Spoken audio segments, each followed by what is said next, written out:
1997年發生過啲咩大事呢？千祈唔好誤會啊，唔係講緊香港回歸啊，我今次係講 UFO 1997啊。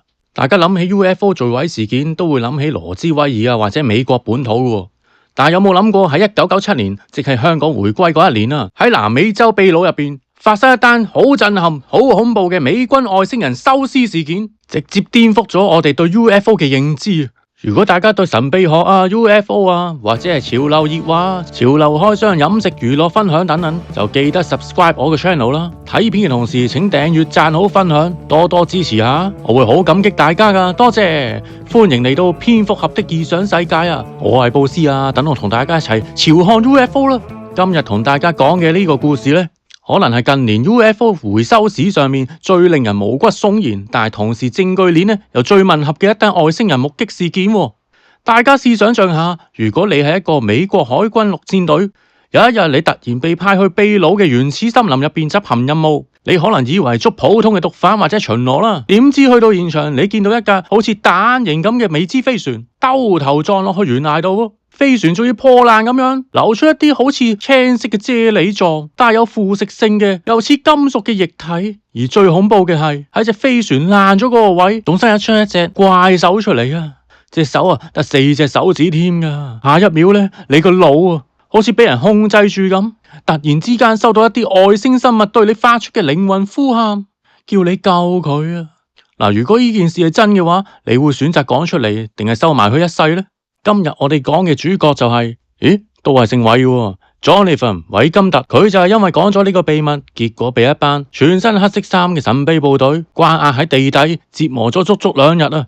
好啦，開始入正題啦。時間去到1997年，當時美軍喺秘魯某個秘密空軍基地入邊，氣氛顯得非常之緊張啊，因為佢哋嘅雷達捕捉到一個完全冇辦法用現代物理學去解釋嘅古怪信號。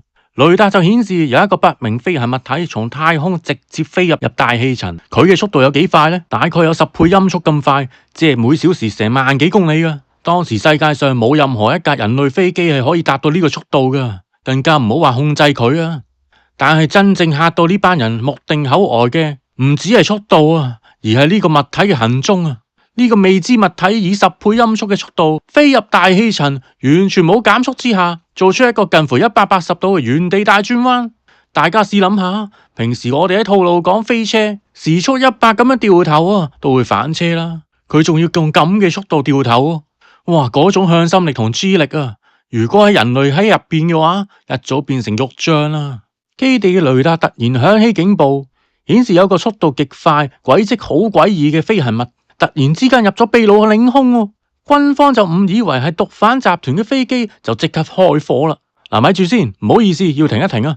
乜秘魯嗰啲毒販係用飛機咁犀利嘅咩？用飛機嚟運毒？哇，仲勁過劉德華嗰套門徒喎！我想講係，原來以為就可以開火噶啦，咁咪會殺錯無辜。嗱，睇埋落去你就知啦。佢哋竟然用咗英式防空飛彈將佢擊落。我哋嘅主角韋金特當時係隸屬於美國海軍陸戰隊嘅，佢同佢嘅同僚收到老頂嘅緊急命令啊，要即刻坐飛機出發啊，要飛去秘魯呢個叢林發生墜毀事件嗰度。當時佢哋唔知道任務係咩嚟噶，淨係知道有架飛機墜毀咗，好似係友軍或者係緝毒機埋藏喺深山入邊墜毀。之後上頭就要求佢哋去增援啦，全副武裝坐直升機去搜救。當時嘅美軍確實喺當地執行緊一項任務噶，而呢項任務呢係反毒品監測任務嚟嘅，佢叫做鐳射打擊行動，即係 Operation Laser Strike。所以呢，附近一早部署咗大量高靈敏度雷達同埋快速反應部隊嘅，正正解釋咗點解美軍可以喺幾個鐘頭之內封鎖現場啦。大約喺凌晨時分，韋金特同佢嘅隊友作為先頭部隊，終於都抵達咗目的地啦。未去到中心點，韋金特已經聞到一股好濃烈、好鬼怪、好鬼似漂白水嘅電油化學味咁樣，而且周圍嘅空氣熱得好誇張啊，好似去咗桑拿房咁樣。當佢哋用開山刀撥開嗰啲幾米高嘅原始森林嘅植物之後，眼前嘅景象令到成隊海軍陸戰隊呆晒。現場嗰啲生長咗幾百年嘅高大樹木，全部都好似俾一刀劈開咁樣，攔腰截斷，斷裂嘅地方仲冒起咗火光，周圍都有濃煙啊！而順住嗰啲倒塌嘅樹木望過去，前面有一個深谷懸崖，呢個懸崖大約45度角位置插住一個巨大嘅未知物。韋金特形容呢個物件呢，就好似巨大嘅雞蛋咁樣，或者係淚滴形狀喎。哇，咩嚟噶？個形狀咁古怪嘅，雞蛋形喎，咪即係橢圓形？咩係淚滴形啊？即係頭大尾細咁樣，好似個水點咁樣，即係又橢圓形又頭大尾細，直徑大約有20米，高度有成10米喎。最神奇嘅係，雖然佢經歷咗10倍音速嘅高空墜毀啊，但係成個機身結構呢，係完全冇粉碎嘅，係冇解體到嘅，只有側邊出現咗一條好深嘅裂痕，穿咗個好深嘅窿。但係最令韋金特震撼嘅係呢隻巨蛋表面所發出嚟嘅能量啊！成架飛船嘅外殼被一層紫紫綠綠不斷流轉嘅活動力場包圍住。韋金特就話呢種顏色啊，就好似你將幾滴電油滴落去水池度，表面折射出嚟嘅嗰種彩虹油漬一樣，非常之魔幻啊！而且飛船嘅表面呢，有一啲好似凹槽嘅線條，入面啲鋼線呢係不斷旋轉，同時呢係伴隨住一種好低沉、好規律嘅嗡嗡聲。呢種聲音啊，唔係用耳仔聽啊，而係好似直接震動緊你嘅心臟，同埋你嘅心跳一樣，令到你成個人好唔舒服啊！哇，我諗緊會唔會好似啲人落去蒲啊，落去 disco 啊，或者去咗咩 party 咁，聽緊啲好 rock 嘅音樂，震到入心嗰種感覺呢？當韋金特試圖走近呢架飛船嘅時候，佢發現咗一件事係好危險嘅，遠遠超出佢嘅想象。因為飛船嘅裂縫呢，開始流出一啲透明，好似青色嘅啫喱咁樣嘅，又黐黐立立嘅液體。嗰啲液體啊，流到邊度嘅樹木呢，就會即刻融化，發出吱吱咁嘅聲。哇！如果係咁睇，應該有超級嘅腐蝕性喎。正當韋金特嚇到目定口呆嘅時候，最不可思議嘅事就發生啦！喺架飛船流緊腐蝕液體嘅破口入邊，突然之間伸咗一隻手出嚟喎！哇！真係攞命啊！好似睇緊鬼戲咁啊，嚇破膽啊！真係嗰隻手好奇怪啊！外表咧好似啲蜥蜴皮啊，有啲花紋啊，有啲鱗咁樣嘅。最得人驚咧係得4隻手指，隻手好似軟皮蛇咁冇晒力，搭咗喺機身側邊。就喺呢個時候，韋金特全身僵硬，佢嘅耳仔啊聽唔到任何聲音啊，淨係 feel 到佢個腦海入邊好似俾人塞咗一啲意識咁樣。冇錯啊，呢個就係 UFO 界好出名嘅意識投射啊，亦即係心靈感應啊。韋金特佢個腦感受到一種排山倒海、好絕望、好驚恐嘅痛楚。原來嗰架飛船入邊嘅外星人啊，係向佢發出求救信號啊，叫人去安慰佢，去救佢啊。韋金特就形容呢架飛船好似有生命咁，而入面嘅外星人呢，係唔似我哋揸車咁樣控制佢飛行嘅。嗰個外星人同埋飛船好似二為一體咁樣，而架飛船流出嚟嘅液體呢，就好似血液咁樣。我諗睇到呢度，大家會唔會覺得呢個畫面好似好熟悉咁樣？係咪睇過邊出戲咁樣呢？我就諗起阿凡達啦。大家記得阿凡達入邊嗰啲藍色人係用自己頭上面嘅神經束直接駁落去隻飛龍嘅神經系統，兩者達成精神同步，用大腦去控制飛行噶嘛。而更加恐怖嘅係，連我哋嘅主角韋金特啊，都好似變咗外星人阿凡達咁樣。嗰個身受重傷倒臥喺飛船入邊嘅外星生物，將自己大腦當成一部擁有超強發射功率嘅主機，而行近嘅韋金特呢，佢個腦就突然變成咗一部被強迫同步嘅分身肉體。嗰種痛楚啊，完全唔係屬於自己啊，但係佢有身同感受，咁意味住外星人呢一瞬間已經直接接管咗韋金特嘅神經系統。大家試想象一下，你明明係人類，但係你嘅大腦神經突然被一條無形嘅外星光纖夾硬塞入去，你一時間分唔清邊個先係自己啊！呢種感覺好古怪啊！韋金特完全不知所措，佢成世人都未經歷過咁嘅事啊！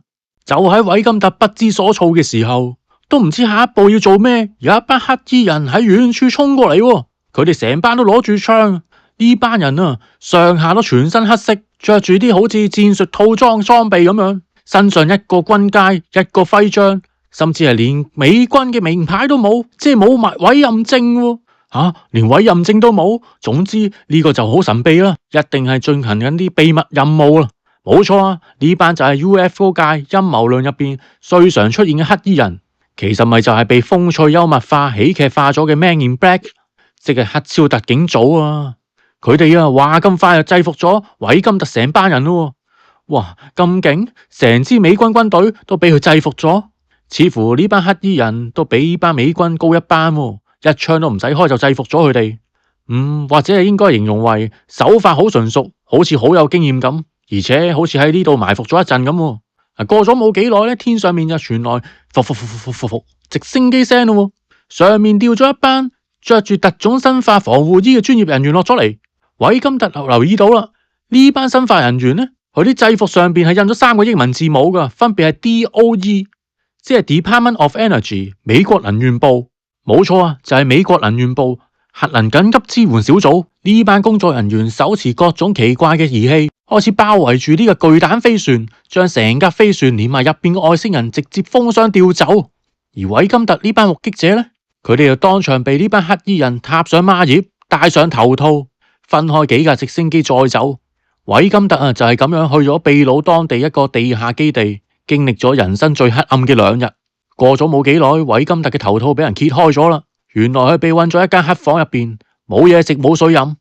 而審訊人員呢就好串咁樣同佢講：你喺森林入邊乜嘢都冇見過，如果你咁講半個字出去，你同你屋企人隨時都會喺呢個世界上消失，係人間蒸發啊！當時韋金特被折磨到精神崩潰啊，最後仲被逼簽咗一張最高機密嘅保密協議。之後經歷咗種種事情，最後仲被踢出咗軍隊。睇到呢度呢，一定會有觀眾會問：喂，當時成隊海軍陸戰隊去噶嘛？點解淨係得韋金特出嚟講噶？佢啲同僚呢，自己唔識聯絡嘅咩？呢個就係最恐怖嘅地方啦。第一軍方一早將佢哋物理性打散咗噶啦。件事完咗之後其他蝦兵蟹將就即刻被調走咗去世界各地唔同嘅秘密基地噶咯。喺當年又冇 Facebook 又冇網絡嘅年代你根本就查唔到佢哋去咗邊噶。